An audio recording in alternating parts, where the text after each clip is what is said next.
l'élection s'est mal passée. Pour nous, l'IDPS, nous espérions avoir au moins, au maximum 2 ou en tout cas 3 députés, sénateurs, mais malheureusement, j'ai constaté que certains d'entre nous n'ont pas respecté la ligne du parti. C'est regrettable. Je commence à comprendre que le procureur général de la République avait raison de soupçonner la corruption et j'en ai maintenant la preuve. Il y a eu corruption. C'est regrettable et un danger pour la démocratie.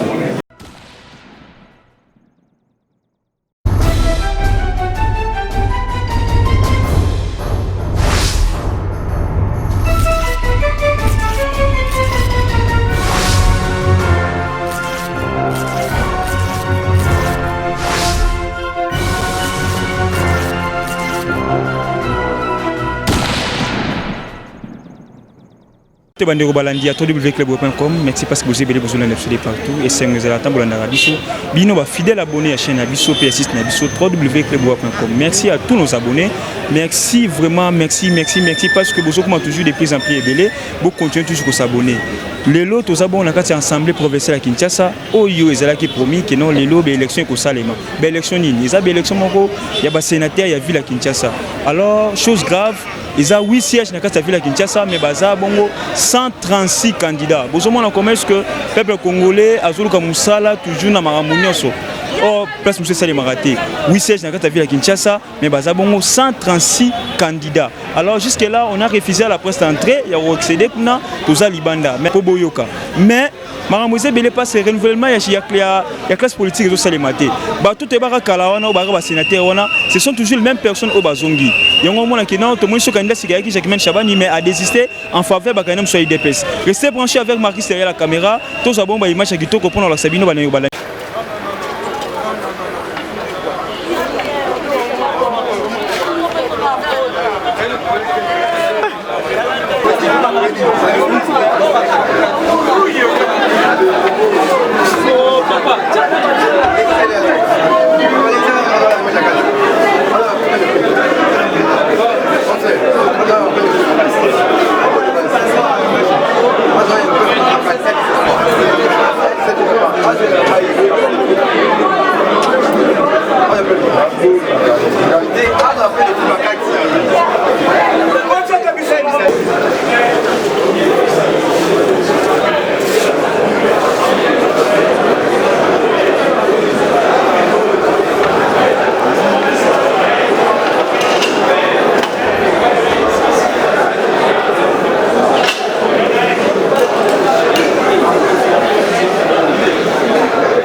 population peut ça biso confiance makasi toko jamais ko décevoir bango autant bango va voter qui utile autant biso peut voter utile la journée à l'élo là on sait que la population va se laisser manipuler na ba rumeur oyo et ils distraire bango té bata la biso dans les mois qui vont venir musalo to sala ba au moins na ba réalisation à makambo to musalo to sala l'élo donc malobo nyo sauté l'Obama qui a monnaie salama qui na bino ba député ça bo soloté ça engage que les députés au bayela qui bamaka mwana na niveau ya assemblée bakocha batu nyonso na même panier te et cause à la paix que bazar et cause à la paix na bamususu ope bayaki te ke baya kobongisa bavi na bango awa bayaki na mpona musala c'est ce que toninga basala différence on a pe baoye bango kaka tant tokozonga vers base vers population ou bien tant bon on a pe changement à ville à Kinshasa donc on a ningi même pas que to traîner trop na ba débat na po personnellement biso to yela ki angote et to se concentrer na musala batinde biso awa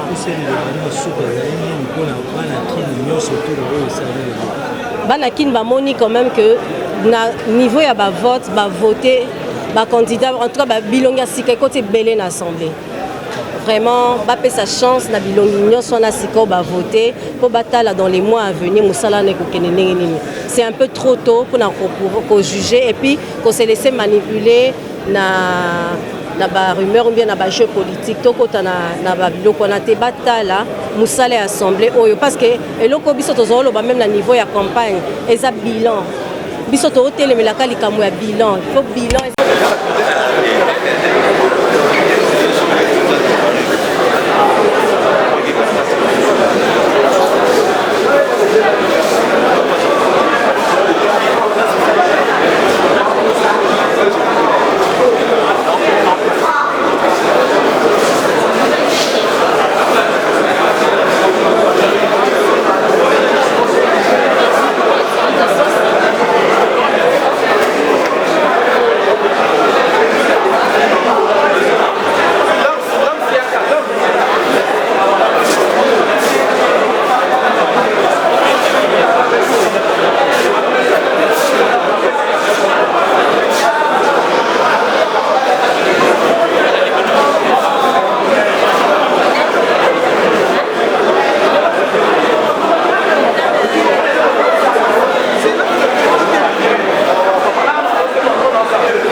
L'impression c'est on est très satisfait, surtout le bureau ainsi que tous les députés, on est satisfait que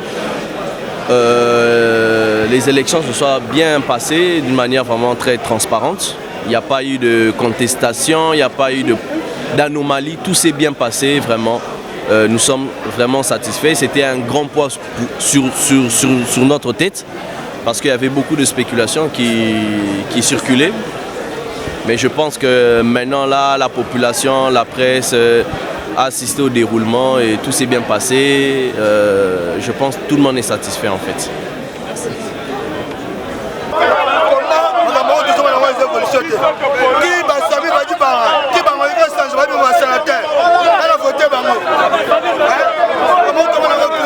Mais Babi n'a eu des 12 députés, mais attends, moi, tu as vu sénateur pour un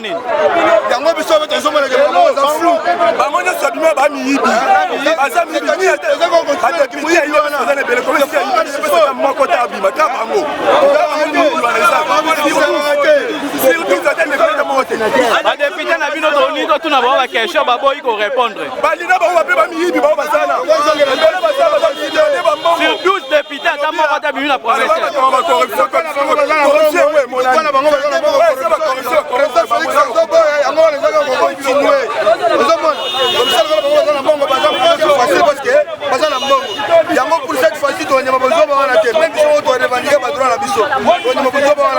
Parti Mounene le roi IDPS et Bimi Chata de sénateur Moroté.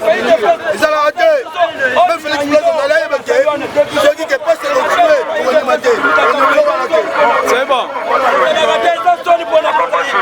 Mon chef. Olobini ni kwa Makamoto ucho kuta na moi.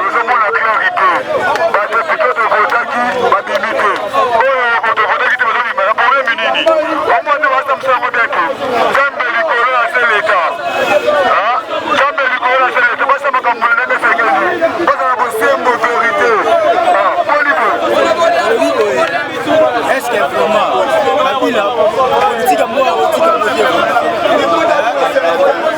mais comment peux-tu na UDPS aux 12 députés na parlement mata morota tiko bima sénateur na 12 wana ta bango nyonso ata 11 ba voter muninga na bango moko te za condition FCC da ba chez na ye ayeba ki mais ba mona wana ça raté ya ba ko ko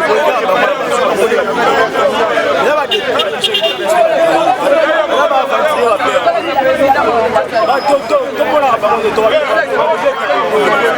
Peter Kazadi, mais déjà Bimaki a yekuta lobe aza dessus et l'ora oloba ku des athées. Biso te makambo ala te. Bango bazala bango nyoso tout 12 wana, 12 députés. On bazala kiawa. Tozo zela bango. Ata ya Bimaki misusu baza tozo zela bango. Biso to voter bango, tozo mbongo te, tozo polo te. To bimala ba sambula, to na ko voter. Deko je kokwa bimi na souci grave, grave. Biso to ye bien moté. Ata koloba na miko na biso te. Biso to ye bien moté. Biso to ye bien moté. Aya wa biso to. Sur 12 députés, IDPS abimisa ta mutu moko te. Ezalaka te. Ezalaka te. Biso tozala na choix fallait to bisata 3 sénateurs. Tozala 12 députés afin to bisata 3 sénateurs. Pourquoi? Mais député oh il y a IDPS balingani te. C'est ça faut que bango benga na bango na balingani te. Bango nyonso seke bana ba biso ba militaire IDPS. To pesi jamais 48 heures. Ba député ba biso ya ville ya Kinshasa. Jamais to la scellé. Bango va remplacer bango na. To pesi 48 heures. Président Patrice on a biso ba député plus vite. Ça se fait jamais que parti munene lokola IDPS et bimisa ta sénateur. Haute trahison. Parti au pouvoir. Parti au pouvoir. Comment? Expliquez-moi. Parti au pouvoir. Bazala wana biso na esengo nzoka ba trahison na nenga. Président biso ya parti Jama to PC 48 ba député wana tout le monde va reçu. Merci beaucoup. OK. Compte un nombre important de députés provinciaux. Ce qui a surpris un peu et étonné, c'est cela. Est-ce que vous pensez que les députés ont été financés? Non, pas du tout. Chaque parti politique a sa ligne de conduite. Les députés provinciaux que vous voyez proviennent des partis politiques. Ils ne tombent pas du ciel. Et chaque parti politique a sa ligne de conduite. Voilà tout. Il n'y a pas eu de pression extérieure, c'est la gestion d'un parti politique et voilà les résultats par rapport à la gestion. Merci.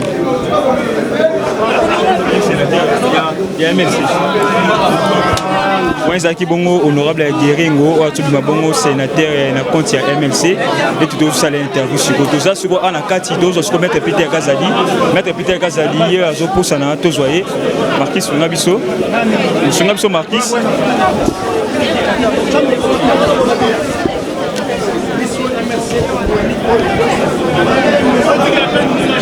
L'élection s'est mal passée.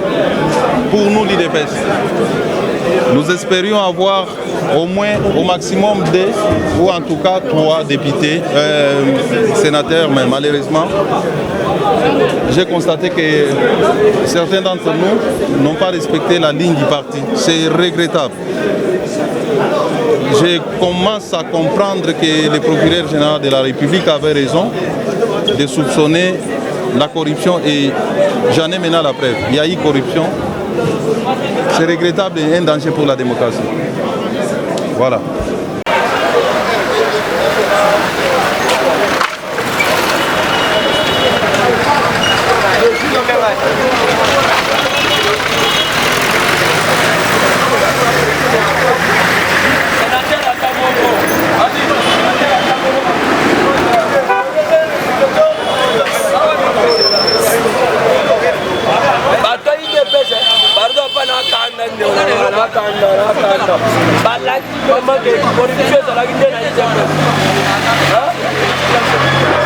Mais bolingo eza te na ba député na bino. Papa ne.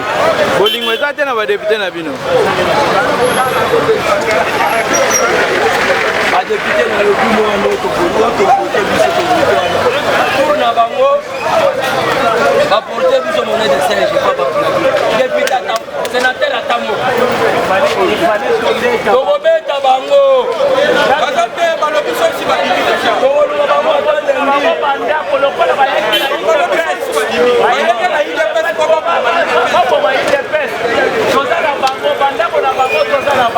mais bango babimi na barecret bacomprendre te elo nini eleki te lukuta tokobeta bango tokobanda na bango tokobanda na député na biso ya IDPS. Comment ça fait-il que bakobimisa sénateur ya IDPS ata moko te bango baza majorité sur 12 basele toza na na bango na bandako na bango. Toza na bango. Bayebaka bien opération toyebi ndako ezali. Lokola bango bayaki na IDPS babomela biso toza na bango baza bamiyibi.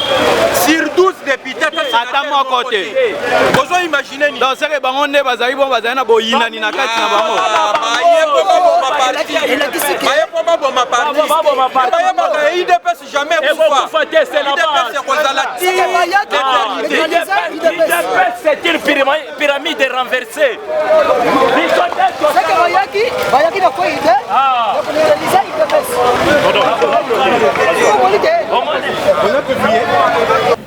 Merci na bande kwa club.com en tout cas bozé belé bolandi biso bolandi en image comment est-ce que tout l'axibi non ndenge nini belé salemi réaction en population et puis na kati ya assemblée place tout na émission que ya assemblée provinciale à Kinshasa pour nous rappeler bino bato babimi za bongo 8 na kota Kinshasa toza bongo na sénateur Ugute toza na Gerengo toza na Lubala toza na Ngabani toza na Mumengi Salabia Biaka et puis Idambito.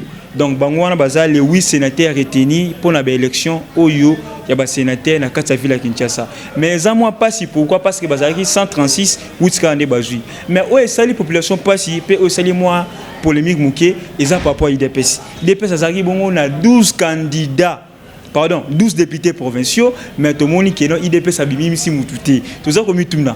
Les restes on ba je prends l'exemple de MLC au Babimisi Gerengo. MLC avec 5 députés provinciaux, mais 4 va voter pour Gerengo y on abimi bongo sénateur. Mais IDPS ba capable il y a Babimisa bongo 4 sénateurs, mais attends mon quoi abimité parce que bon moi qui va sénateur mususu babimi ba 3 voix, 4 voix, mais IDPS attend sénateur moko abimité. To meki un peu quoi attendre micro et pas honorable Jérôme Mulumba Akimi Biso Peter Kazadi a traité en mode de corruption. Alors, les masques et Zokoya, tout le monde commence que l'IDPS à la qui s'y face naïe parce que c'est inexplicable. C'est vraiment incompréhensible. Comme on l'a dit, non, l'IDPS a 12, j'ai dit bien 12 députés provinciaux à ta sénateur Moroté Abimi. En tout cas, les affaires à suivre. Donc, c'est l'IDPS.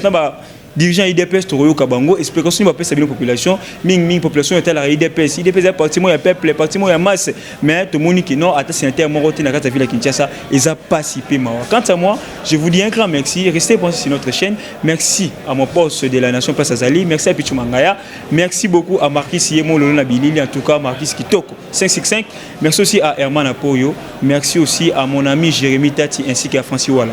Quant à moi je vous dis bye.